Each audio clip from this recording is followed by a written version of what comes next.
Pernah dengar istilah uji parametrik? Tapi bingung apa bedanya dengan uji yang lainnya?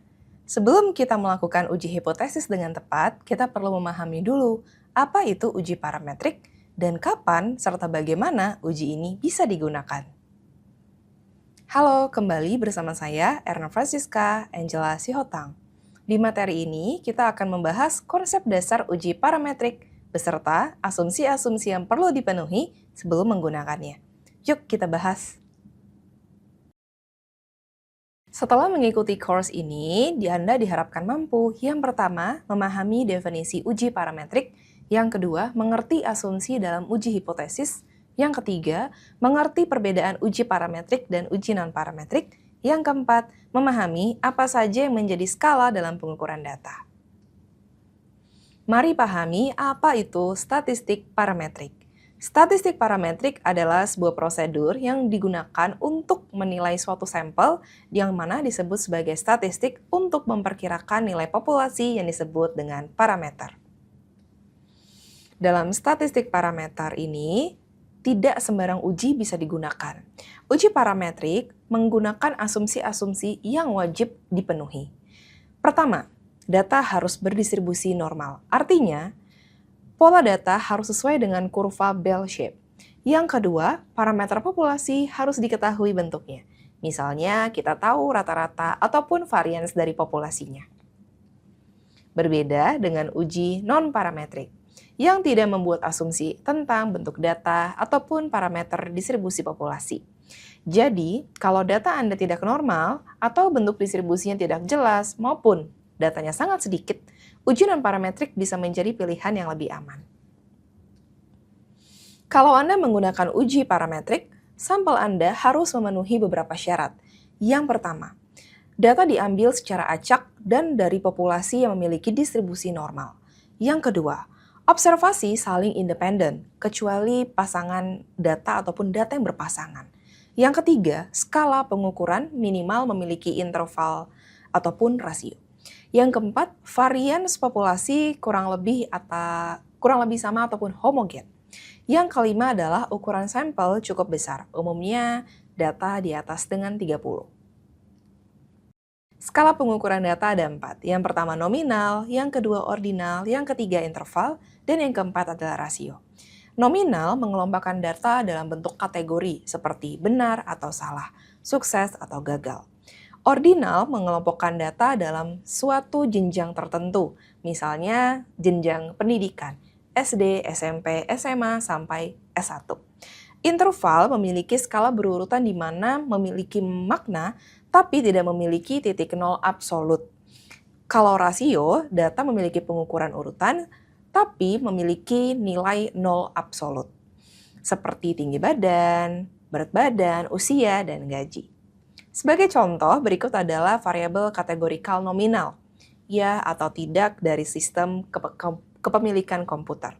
Jenis saham apakah growth atau tidak ada.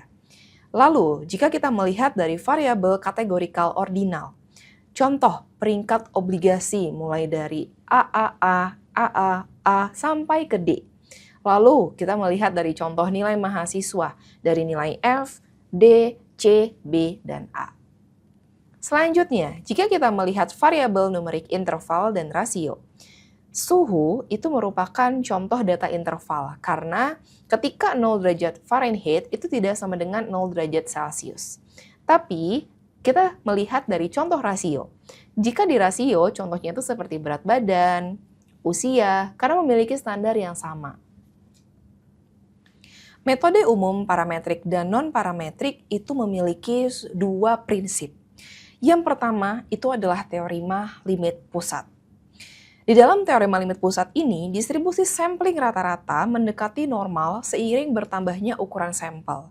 Dan untuk uji parametrik disarankan memiliki data minimal 30 atau sama dengan 30. Dan kalau kita melihat dari sisi perbedaan utamanya antara parametrik dan non-parametrik, parametrik mensyaratkan data itu bersifat kontinu dan memiliki distribusi normal mulai dari histogramnya ataupun persebarannya. Tapi jika kita melihat dari non-parametrik, datanya bisa menggunakan distribusi apapun dan dari variabel apapun sesimpel dari data kategorikal. Nah, berikut adalah metode umum yang biasa digunakan dalam parametrik dan non-parametrik.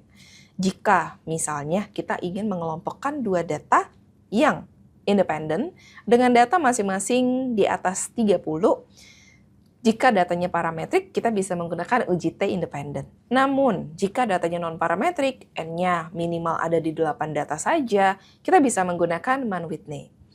Lalu, jika datanya itu adalah dua kelompok dependen, ukuran sampelnya sama, lalu kita gunakan metode uji T berpasangan untuk parametrik.